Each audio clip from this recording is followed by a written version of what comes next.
Bismillahirrahmanirrahim. Innal hamdalillah nahmaduhu wa nasta'inuhu wa nastaghfiruh wa na'udzu billahi min shururi anfusina wa min sayyiati a'malina. May yahdihillahu fala mudilla lahu wa may yudlil fala hadiya lahu. أشهد أن لا إله إلا الله وحده لا شريك له وأشهد أن محمدا عبده ورسوله. يا أيها الذين آمنوا اتقوا الله حق تقاته ولا تموتن إلا وأنتم مسلمون. يا أيها الناس اتقوا ربكم الذي خلقكم من نفس واحدة وخلق منها زوجها وبث منهما رجالا كثيرا ونساء واتقوا الله الذي تساءلون به والأرحام إن الله كان عليكم رقيبا. يا أيها الذين آمنوا اتقوا الله وقولوا قولا سديدا يصلح لكم أعمالكم ويغفر لكم ذنوبكم ومن يطع الله ورسوله فقد فاز فوزا عظيما. أما بعد فإن أصدق الحديث كتاب الله تعالى وخير الهدي هدي محمد صلى الله عليه وعلى آله وسلم وشر الأمور محدثاتها وكل محدثة بدعة وكل بدعة ضلالة وكل ضلالة في النار. قال الشيخ عبد الرحمن ابن ناصر السعدي رحمه الله: الحديث العشرون. Hadis yang ke-20. Syartu sihhatis shalah, tentang syarat sahnya salat. An Abi Hurairah radhiyallahu taala anhu qala qala Rasulullah sallallahu alaihi wa ala alihi wasallam: لا يقبل الله صلاة أحدكم إذا أحدث حتى يتوضأ. متفق عليه. Dari Abu Hurairah, semoga Allah Ta'ala meridainya, ia berkata, Rasulullah sallallahu alaihi wa ala alihi wasallam bersabda, tidaklah Allah menerima salat seorang dari kalian ketika hadas sampai dia berwudu. Hadis ini diriwayatkan oleh Imam Bukhari dan Imam Muslim. Naam, barakallahu fikum. Dalam hadis ini, ikhwan fillah azakumullah, ada dua permasalahan yang dibahas dalam kitab-kitab fikih.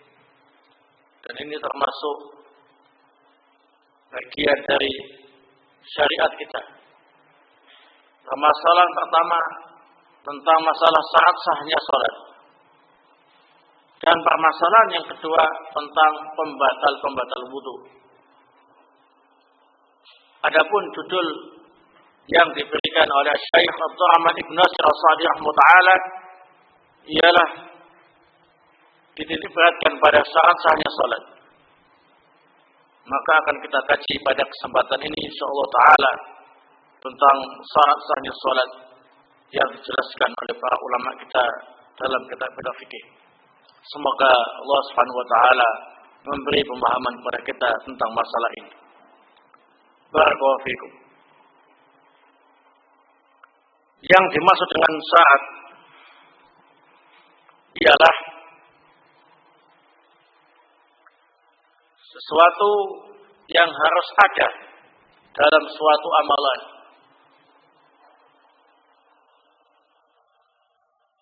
tetapi tidak ada kaitannya dengan pelaksanaan amalan itu.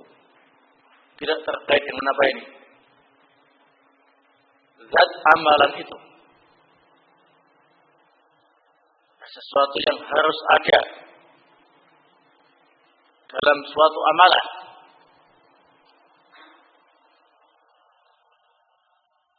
Tetapi tidak termasuk bagian dari apa ini? Zat atau bagian dari amalan itu. Contoh, dalam hadis ini disebutkan at-thahar qabla shalah.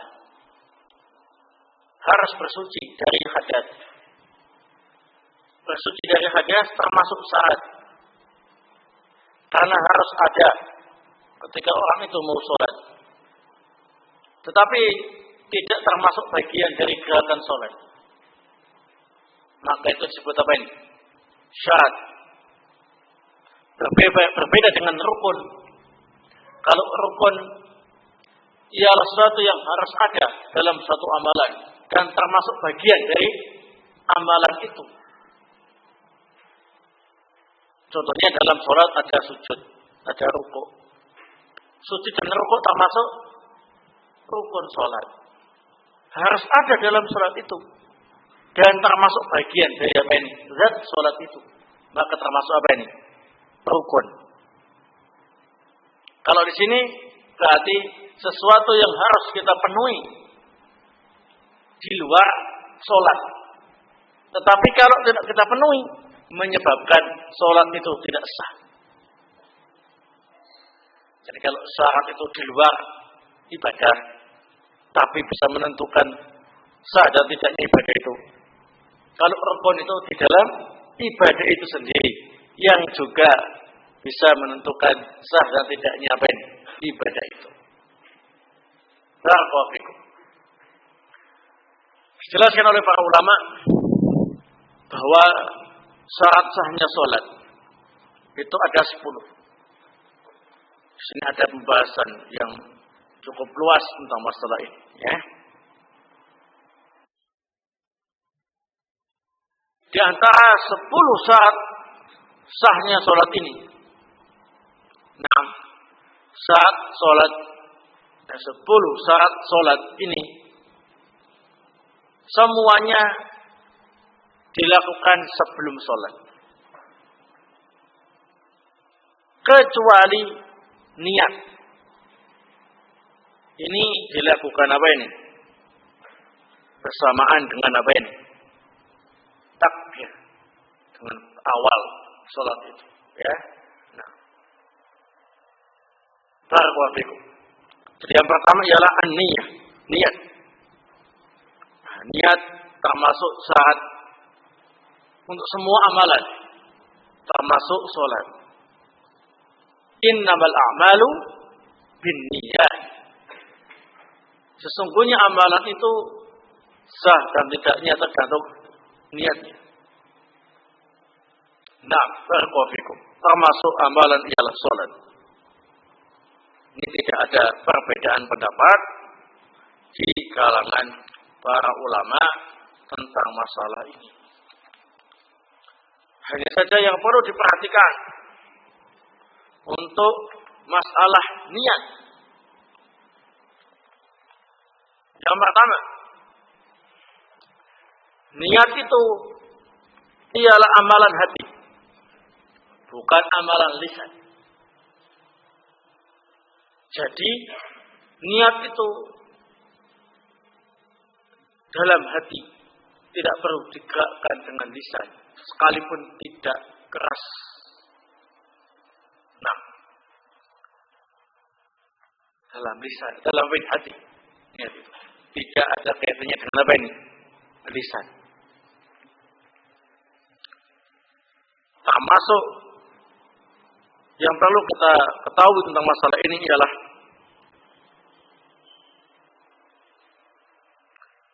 bahwa melafazkan niat, nah, ini termasuk bid'ah. Baik itu dengan suara yang lirih Apalagi dengan suara yang apa ini? Keras. Karena terkait dengan permasalahan yang pertama tadi itu. Ya. Bahwasanya niat itu amalan hati, tidak ada kaitannya dengan apa ini? Lisan. Sehingga melafadzkan niat walaupun dengan syir, yakni suara yang pelan, apalagi dengan suara yang jahar keras, termasuk menyelisih sunnah. Sebagaimana yang ditegaskan oleh Syekhul Islam Ibnu Taimiyah rahimahullah dalam Majmu'ul Fatawa.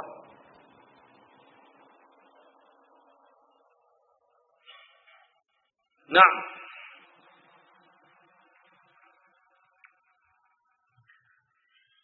kemudian kapan niat itu kita berikan untuk sholat? Para ulama tidak ada perbedaan pendapat bahwasanya yang afdal ialah kita niat sholat tadi itu diiringi dengan bacaan takbir. Niat, oh Akbar, sudah tahu, masuk niat tadi. Jadi niat tadi itu bersamaan dengan apa ini? Bacaan takbir. Greget niatnya itu bersamaan dengan apa ini? Bacaan takbir. Dan juga para ulama tidak ada perbedaan pendapat.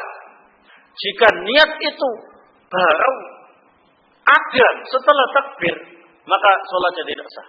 Harus diulang. Bukan Allahu Akbar, baru niat sholat, maka sholatnya tidak sah. Harus diulang. Nah, ini tidak ada perbedaan pendapat di kalangan para ulama tentang masalah ini.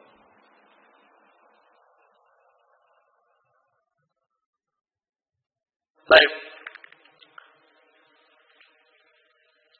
Kemudian permasalahan yang juga dibahas oleh para ulama tentang masalah niat ialah tentang merubah niatan. Sudah niat, kemudian kok berubah niat. Nah, gimana ini? Ada beberapa permasalahan. Yang pertama ialah niat untuk melaksanakan sholat wajib. Sudah niat, takbir, Allahu Akbar. Kemudian berubah pikiran untuk niat sholat sunnah mutlak. Nah, apakah ini diperbolehkan? Para ulama menyatakan la yajuz, tidak diperbolehkan.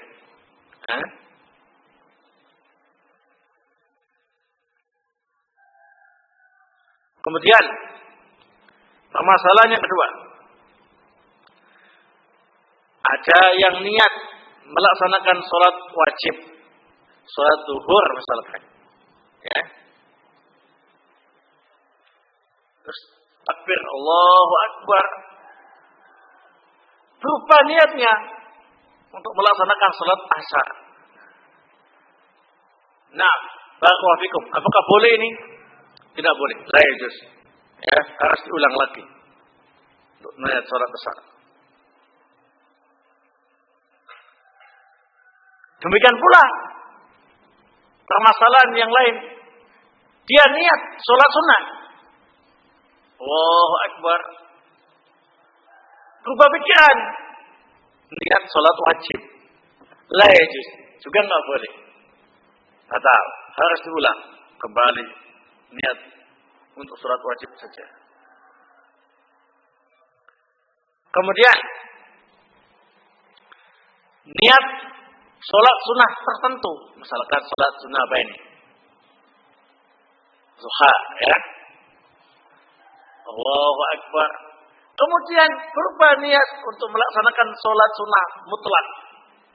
Enggak sholat sunnah duha lah, mutlak saja, ya. Apakah boleh apa tidak? Para ulama mengatakan ya juz, boleh. Nah, teruskan saja, boleh. Dianggap mutlak.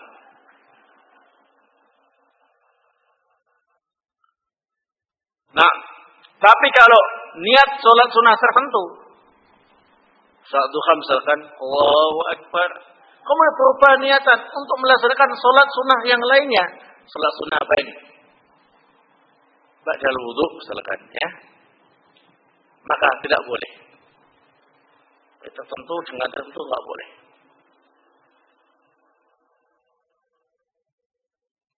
Kemudian permasalahan yang lainnya.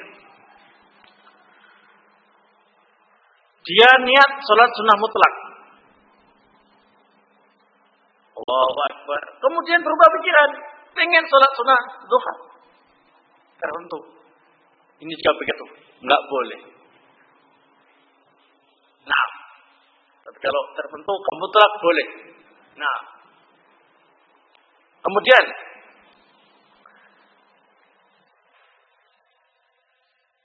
Ada seorang yang niat menjadi imam. Ya. Kemudian berubah pikiran, niat menjadi makmum. Imam. Allahu Akbar. Ya. Kemudian mungkin ada imamnya datang, kemudian apa ini mundur belakang, ya. Niat jadi apa ini? Makmum. Boleh apa tidak ini? Ya juz, ya. Ini kasusnya siapa ini? Abu Bakar Siddiq radhiyallahu taala. Termasuk juga seorang asalnya niatnya jadi makmum. Ya. Allahu Akbar. Dia niat salatnya itu makmum. Ada imamnya ya. Nah. Atau salat sendirian niatnya ya. Kemudian ada yang datang menjadi makmum bagi dia sehingga dia niat jadi apa ini? Imam. Maka ini boleh. Sebagaimana yang biasa dilakukan oleh Rasulullah SAW ketika beliau sholat malam, kemudian Ibnu Abbas ikut belakang beliau, ya, nah, samping kiri kemudian diganti oleh Rasulullah posisinya di samping kanan, ya, nah, dari ini permasalahan semacam ini dibahas oleh para ulama dalam kitab-kitab fikih. Kenapa saya sampaikan tadi? Karena hal-hal tersebut termasuk hasil ijtihad dari para ulama kita, ya. Nah, mudah-mudahan bermanfaat untuk kita. Yang pertama, masalah apa ini? Niat. Kemudian al-Islam. Syarat yang kedua ialah Islam. Orang kafir salatnya enggak sah. Sekalipun khusyuknya kayak apa. Sekalipun sholatnya sesuai dengan sifat sholat Nabi, sekalipun sholat orang kafir apa ini? Tidak sah. Ya. Harus Muslim syaratnya. Ini tidak ada perbedaan pendapat dalam para ulama. Kemudian al-aql, syarat yang ketiga ialah akal sehat. Artinya kalau orang itu gila, maka sekalipun sholatnya khusyuk, bacaannya bagus, sesuai dengan sifat sholat Nabi, ya, tapi dia itu gila, sholatnya enggak sah. Nah, kemudian yang keempat, al-bulugh, balik.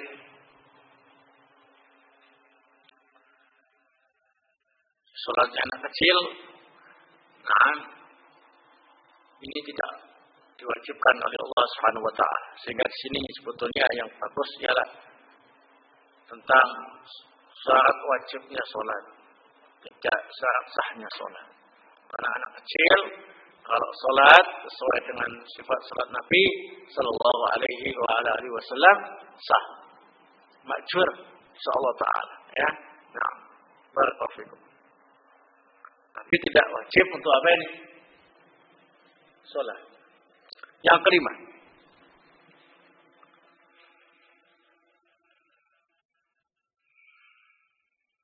at-taharah minal hadas al-asghar wal akbar. Suci dari hadas kecil dan hadas besar. Yang dimaksud dengan hadas kecil ialah tidak berwudu. Dalam kondisi tidak berwudu. Hadas kecil. Dalam kondisi tidak berwudu namanya apa? Hadas apa ini? Kecil. Kentut, ya. Tidak berwudu. Ya. Nah. Walaupun sudah apa namanya? dibersihkan, ya, atau buang air besar, walaupun sudah dibersihkan, sudah istinja, ya, tapi belum berwudu, maka masih dalam keadaan hadas kecil. Adapun yang dimaksud dengan hadas akbar, hadas besar, itu ialah al-janabah. Nah, baik, atau haid. Nah, ini hadas besar. Harus suci dari itu semuanya. Syaratnya demikian. Sebagaimana hadis yang kita baca tadi, la yaqbalu Allahu salata ahadikum idza ahdatha hatta yatawadda. Nah, dalam riwayat Imam Muslim disebutkan la yaqbalu Allahu salatan bi ghairi tahurin. Allah tidak menerima salat tanpa adanya apa ini? Kesucian. Selanjutnya, syarat berikutnya. Syarat yang berapa? Yang keenam.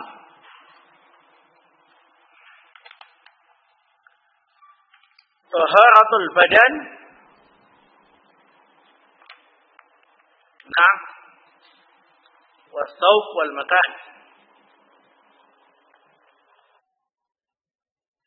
Suci badannya, suci bajunya, suci tempatnya. Nah, barakallahu fikum. Para ulama sepakat tentang masalah harusnya seorang itu kalau sholat suci badannya, suci bajunya, suci tempatnya. Yang diperselisihkan ialah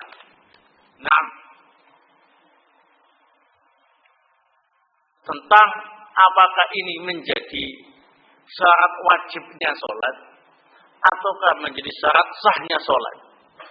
Kalau syarat wajibnya sholat berarti orang tadi sholatnya sah tetapi berdosa karena meninggalkan kewajiban. Tapi kalau syarat sahnya sholat, maka sholatnya tidak sah.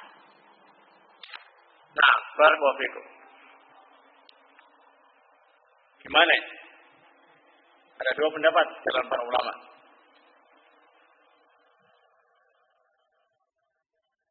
Al-Imam Asy-Syaukani rahimahullah menyatakan termasuk syarat wajibnya sholat. Jadi kalau ada orang yang ya tubuhnya najis, tapi berwudu dia, atau bajunya najis, atau tempatnya najis, nah sholatnya sah, tetapi berdosa karena meninggalkan apa?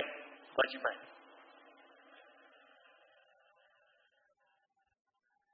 Adapun yang lainnya berpendapat, ini pendapat jumhur ulama, bahwasanya itu semuanya ialah syarat sahnya sholat. Jadi kalau sholat dalam keadaan bajunya najis, badannya najis, atau tempatnya najis, maka sholatnya batal, tidak sah, dan harus diulang dengan membersihkan badan, baju dan apa ini tempatnya. Mana yang rajih?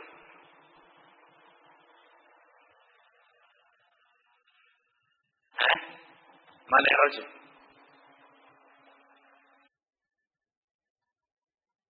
Ada yang milih pendapat pertama, ada yang milih pendapat yang kedua. Nah, barakallahu fikum. Al-muhim, ya bersihkan baju Anda, ya, badan Anda, tempat Anda daerah ini, sesuatu yang najis. Ya, nah. Tapi kalau kita lihat dalil yang dipakai khusus masalah ini, nah, ini sholatnya sah, tapi berdosa. Nah, sebagaimana hadis dari Abu Sa'id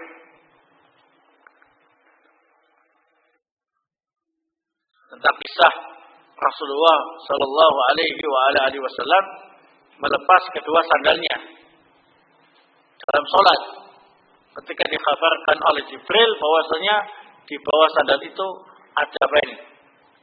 Kotoran, najis. Nah, Rasulullah kemudian melepas dan melanjutkan sholatnya. Seandainya itu ialah syarat sahnya sholat, maka tentunya Rasulullah membatalkan sholatnya dan mengulanginya lagi. Tidak sekedar melepasnya.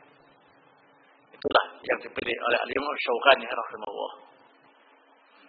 Tapi jumhur ulama na'am memilih pendapat yang mengatakan itu termasuk syarat sahnya apa ini? Sholat. Barakofikum. Nah, tapi dua-duanya sepakat. Ya, nah, tentang wajibnya membersihkan badan, tubuh kita ya, atau baju dan tempat kita ketika akan apa ini? Sholat. Masalah itu syarat wajibnya sholat atau syarat sahnya sholat yang diperselisihkan. Nah, kemudian pertanyaannya, gimana seandainya kalau kita sholat, kemudian ada najis,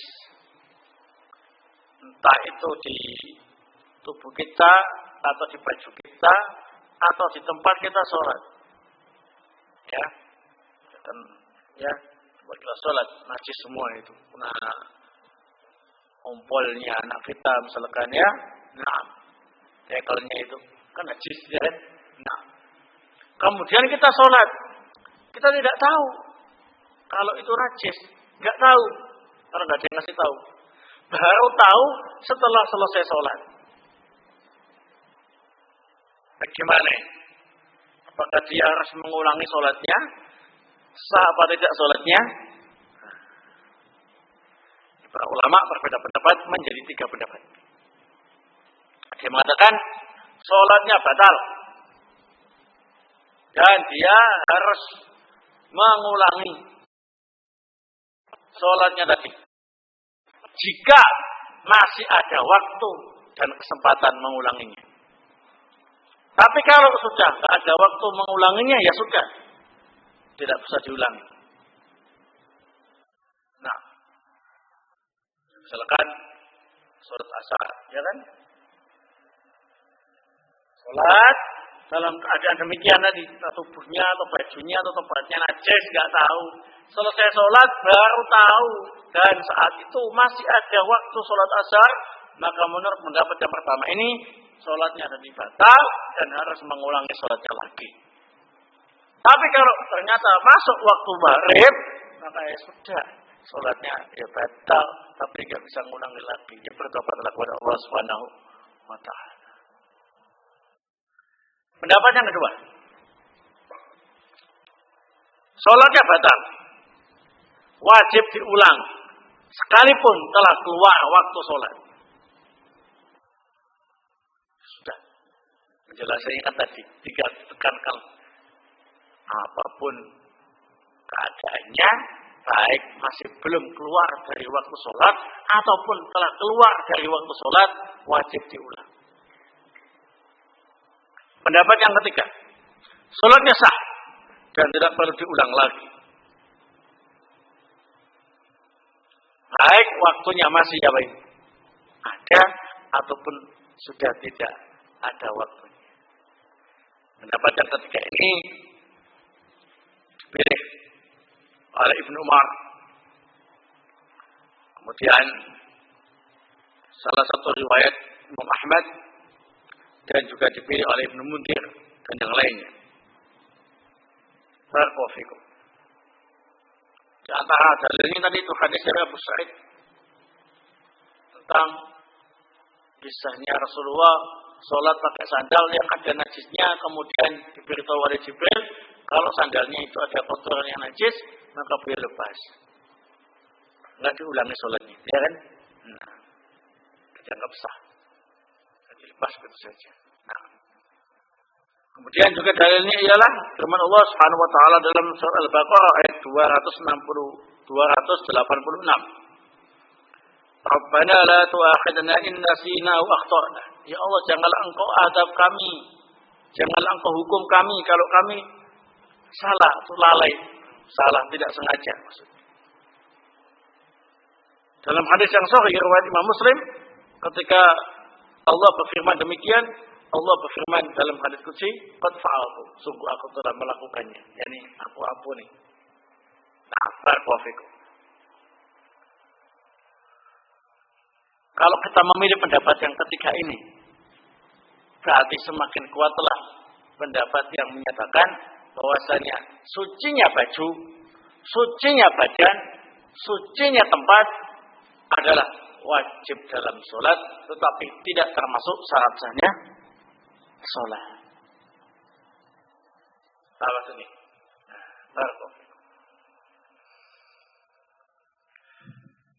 Nah, selanjutnya, syarat berikutnya. Syarat yang apa itu? 7. Al-ilmu bidukhulil waqti. Mengetahui masuknya waktu sholat. Berdasarkan firman Allah Subhanahu wa taala dalam surat An-Nisa ayat 103, "Innas sholata kanat 'alal mu'minina kitaban mawquta." Sesungguhnya sholat itu telah ditetapkan waktunya untuk orang yang beriman. Nah, jadi kalau kita sholat zuhur dalam keadaan masih pagi hari, belum zawal, sah apa tidak sholatnya? Tidak sah. Kalau zawal harus sholat zuhur lagi. Jangan kemudian berargumen, kan sudah sholat. Ya, nggak ada sholat zuhur 2 kali. Jangan punya argumen demikian. Tidak 2 kali, cuma sekali. Ketika zawal, sebelum zawal tadi dianggap tidak sah. Sesuatu yang tidak sah dianggap tidak ada. Ya, nah, kembali barakallahu. Ini juga tidak ada perbedaan pendapat dalam para ulama. Syarat yang ke-8. Naam, satrul awrah. Menutup aurat. Ma'al qudrah. Ya. Sudah mampu. Nah. Jadi tentang aurat ketika sholat, ya, untuk laki-laki sah sampai apa ini? Lutut. Nah, walaupun demikian, termasuk dalam babul adab ma Allah, ya kita menutuplah ya tubuh kita. Sekalipun aurat kita sebetulnya cuma pusar sampai apa ini? Lutut saja. Nah, ya, sholat malah telanjang dada, gimana? Ini kurang adab sama Allah Subhanahu wa taala. Nah, adapun kalau wanita, maka semua tubuhnya kecuali wajah dan kedua telapak tangan.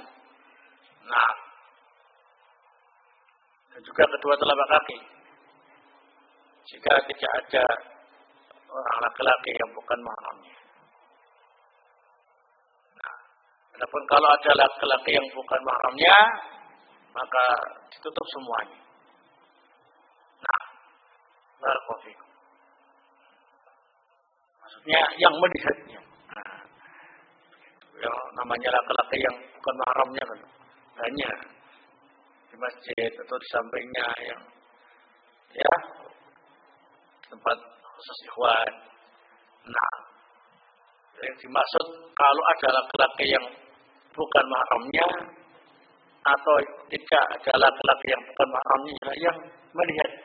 Kalau ada yang melihat dari laki-laki yang bukan mahramnya, maka seluruh tubuhnya ditutup ketika sholat. Barakallahu fikum. Nah,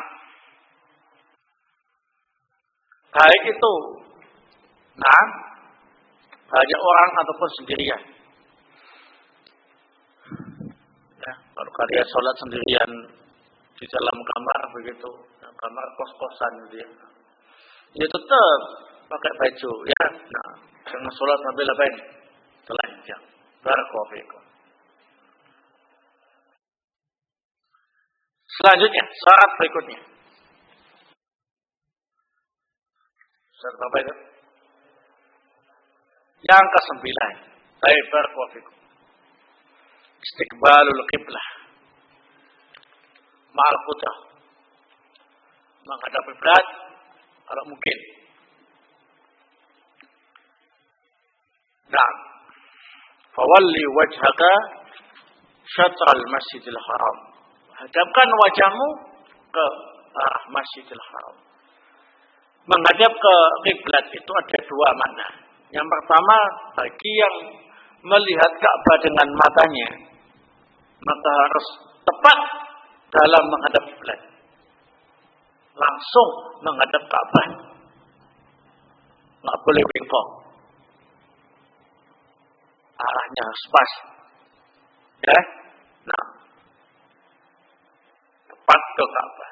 Tapi kalau kita tidak menyaksikan Ka'bah, maka itu baru menghadap ke arah Ka'bah. Misalkan kita di Indonesia, kiblatnya ke sana ya kan? Nah, namanya ke arah. Karena kita tidak tahu keberadaan Ka'bah dengan mata kepala kita. Seandainya misalkan ada uji coba, kiblat kita ini, dan ada yang lurus, jalan terus, nabrak Ka'bah apa enggak? Nah, kalau nabrak ya walhamdulillah, berarti tepat.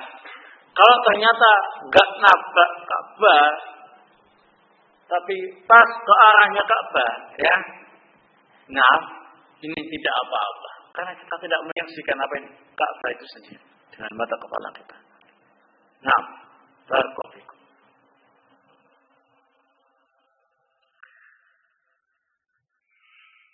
Kapan orang itu boleh sholat tidak menghadap kiblat?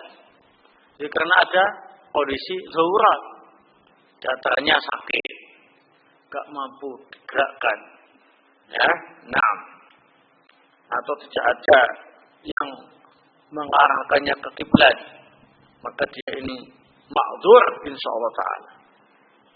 Dalam di rumah sakit, ya. Memang nggak bisa gerak, ya. Infus jawab apa-apa. Nah, kalau ada yang mengarahkan ke kiblat, ya nggak apa-apa. Ihsan bagi dokter, para perawat, ya, menata bagaimana supaya posisi pasien-pasien itu tepat ke arah kiblat, supaya nggak susah-susah, ya. Nah, ini masukan. Baik. Kemudian termasuk kondisi darurat ialah orang yang nggak tahu arah kiblat.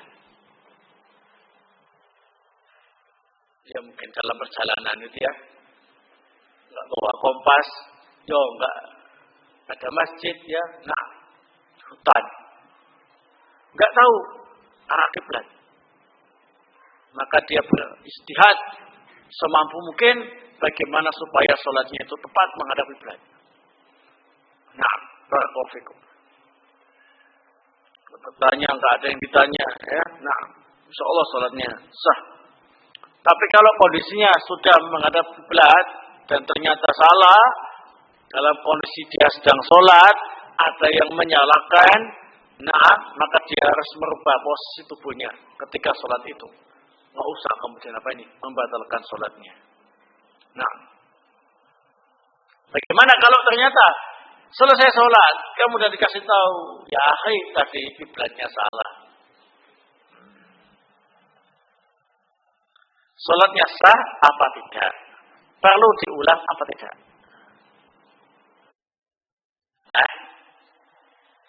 Sah?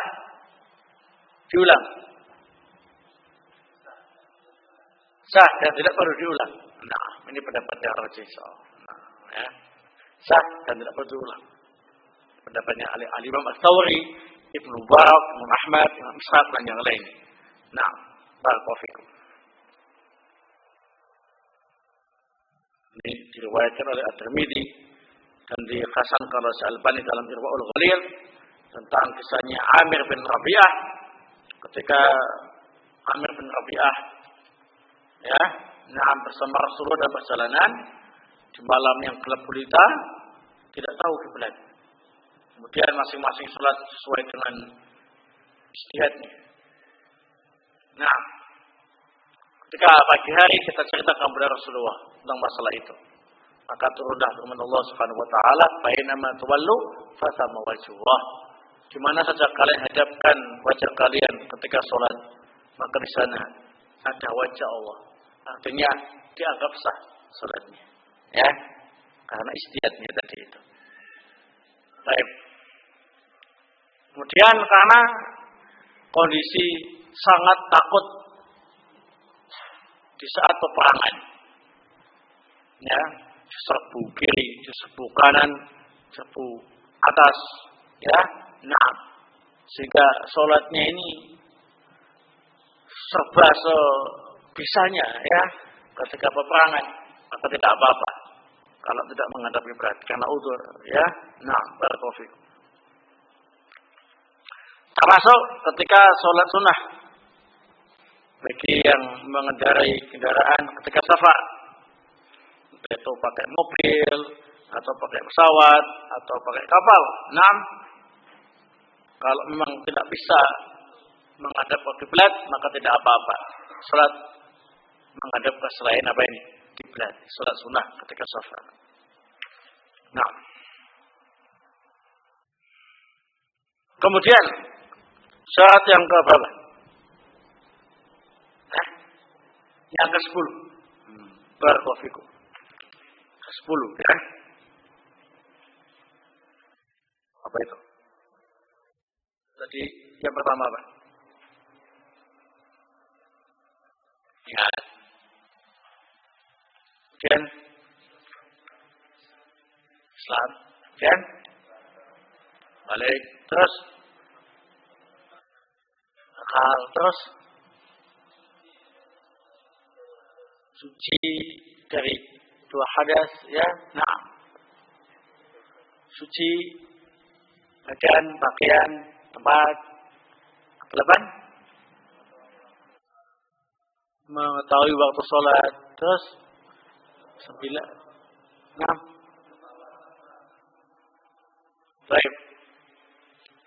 Kemudian yang ke-9 ya. Yang ke-10 apa itu? Daya belum. Nah, barakallahu fikum. Ya cukup itu ya. Nah, 9. Nah. Baik. 9 syarat. Tapi 10 dipisahkan tadi itu. Ya. Tentang masalah suci badan dan pakaian, kemudian suci tempat sendiri. Nah, berkopi. Dah, itu syarat sahnya sholat. Kemudian ikhwan fillah a'azakumullah, terkait dengan permasalahan yang kedua dalam hadis ini ialah tentang pembatal wudu.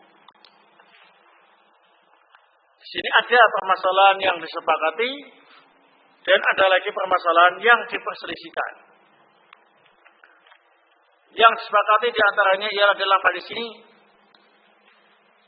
al-kharij minas sabilain, keluar dari dua jalan, yakni hadas besar maupun hadas kecil. Kentut, hadas kecil, ya. Buang air besar, buang air kecil, hadas kecil. Janabah, hadas besar. Haid, hadas besar. Nah, semuanya termasuk nawaqidul wudu yang disepakati. Kemudian yang lainnya. Nah, yang disepakati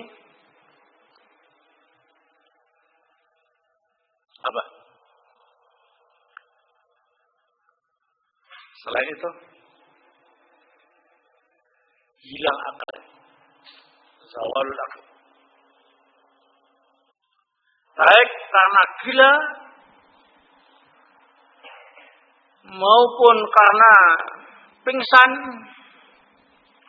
nah, maupun karena mabuk, nah, ataupun karena pengaruh obat, bius, nah, bius, langsung hilang, akan hilang, berarti ya semi pingsan ya, di bius itu, ya, dihilangkan kesadarannya ya, nah, hilang. Gitu ya. Nah, anggaplah yang hilang kesadarannya, ya. Nah, kalau masih sadar lain lagi, ya. Nah, bius itu enggak terasa masih sadar, ya. Ada yang dibius sampai hilang apa ini? Kesadarannya. Ya itu pengaruh obat bius. Nah, yang sampai menghilangkan akalnya. Ini para ulama sepakat membatalkan wudu. Adapun permasalahan yang lainnya,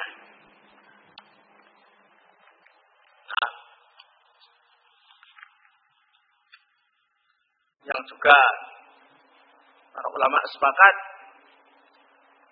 riddah dari Islam, murtad habis wudu begitu ya. Nah, kemudian murtad dari Islam, maka batal wudunya.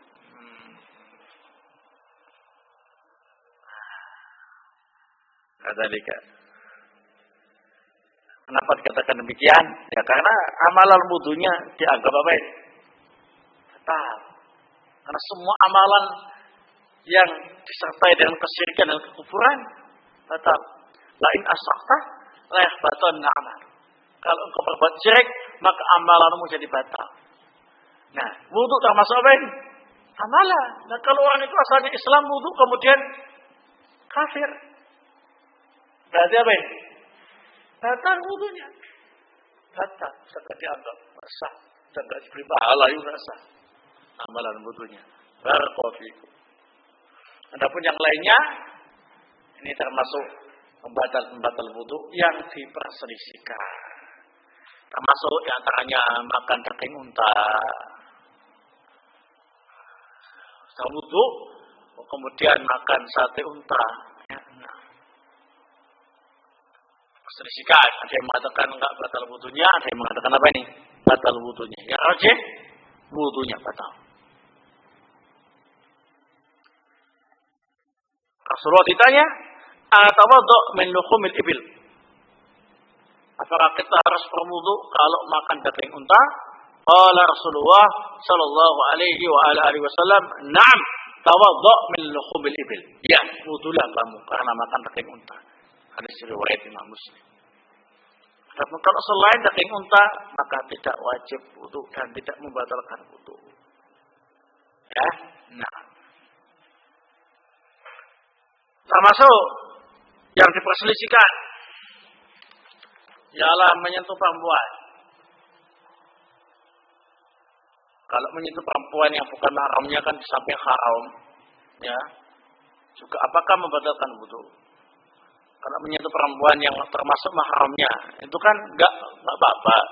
Tapi apakah membatalkan wudu? Nah, diperselisihkan oleh para ulama.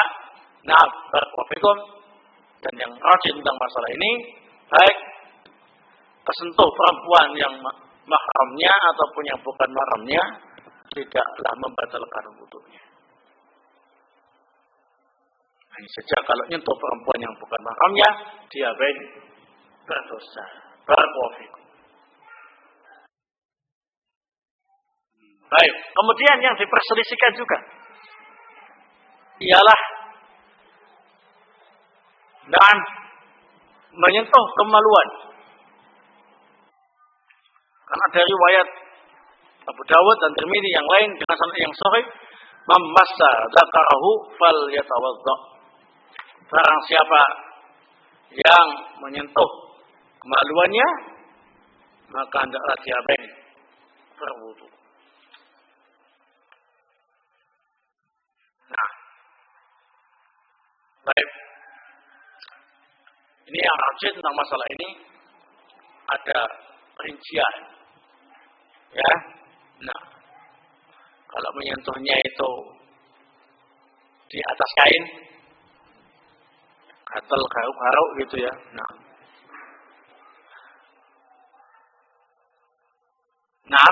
tidak batal wudunya. Tapi kalau tidak ada atas kain, artinya tidak ada penghalangnya. Maka apa ini? Kata ada yang merinci. Nah, kalau memegangnya dengan syahwat, maka batal. Nah, kalau tidak dengan syahwat, maka apa ini? Tidak batal. Nah, dua perincian ini yang paling kuat ialah yang pertama. Apa alasannya? Kalau bersahwat batalkan wudu, kalau tidak bersahwat tidak batalkan wudu. Alasannya kalau bersahwat menyebabkan keluar sesuatu dari kemaluannya. Jawabannya, ya, yang menyebabkan batal itu ya karena keluar dari kemaluannya itu sesuatu. Nah, bukan karena menyentuhnya. Nah, sehingga perincian yang terkuat dalam masalah ini ialah yang pertama, insyaallah taala. Barakallahu fikum. Kemudian tidur. Masalah tidur ini ada yang mengatakan tidak membatalkan wudu secara mutlak. Ada yang mengatakan membatalkan wudu secara mutlak. Ada yang dirinci kalau cuma ngantuk biasa, ya, sadar dengan apa yang ada di sekitarnya, ya, ini tidak membatalkan wudu. Tapi kalau sampai tenggelam dalam tidurnya, sudah nggak tahu kiri kanan, ya, maka ini membatalkan wudunya. Berdasarkan riwayat Abu Dawud, Ibnu Majah dengan sanad yang hasan, al-ainu wika'us syah. Nah, mata itu ialah pengikat bagi dubur kita. Faman nama falitawaddo, maka barang siapa yang tertidur, maka yang tidur hendaklah dia berwudu karena sudah tidak ada pengikatnya, bisa plong. Ya, nah. Kadzalika barakallahu fikum. Ya. Nah. Kemudian masalah-masalah yang lain yang dibersihkan juga masih banyak lagi insyaallah taala. Ini sebetulnya dibahas dalam kitab-kitab fikih yang lebih afdal bagi kalian semuanya untuk merujuk ke sana biar lebih mantap baik sisi pendalilannya maupun dari sisi ikhtilaf para ulama tentangnya. Nah, ini faedah dari hadis yang kita baca tadi, la yaqbalu Allahu salata ahadikum idza ahdatha hatta yatawadda. Barakallahu fikum wa sallallahu ala nabiyyina Muhammad wa ala alihi wa sahbihi wasallam walhamdulillahirabbil alamin.